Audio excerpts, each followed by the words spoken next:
कविता का शीर्षक है गंगा में पिता। कल चुप हो गए पिता गंगा में डुबकी मारकर। कल चुप हो गए पिता गंगा में डुबकी मारकर।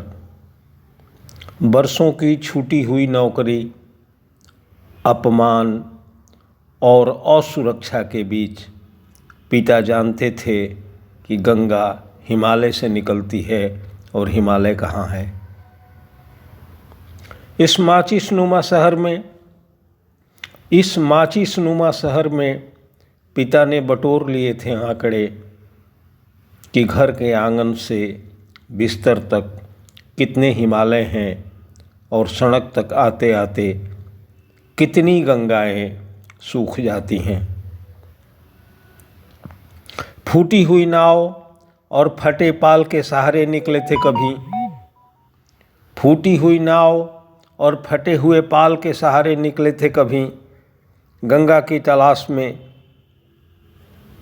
हवा और पानी के थपेड़ों के बीच उन्हें लट्टू की तरह नाचता देखा था। मैंने सुनी थी उनकी अड़ियल आवाज़, वो रही गंगा। रेत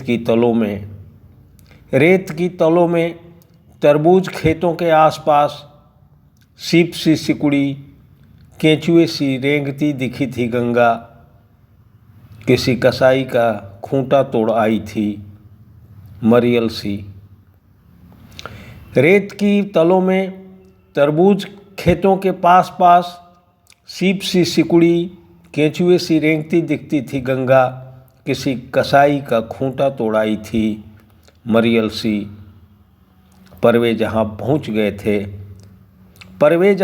गए थे बहुत सहज नहीं था कि जड़ों की ओर लौटने के लिए लपेट सकें सांस के महीन और उलझे हुए धागे। मेरे कंधों पर नहीं चढ़े पिता, नहीं मांगे बैतरनी के लिए गाय, डूब कर चुप हो गए। यह नियति नहीं थी पिता की, लहरों पर अब भी शेष हैं उनके पाँव के निशान। लहरों पर अब भी शेष हैं उनके पाँव के निशान। अपनी लड़ाई जीत कर नहीं गए पिता, अपनी लड़ाई हार कर नहीं गए पिता। छोड़ गए अपने खानदान का वाक्य सूत्र, जहाँ बाप डूबता है बेटा तैरना सीखता है।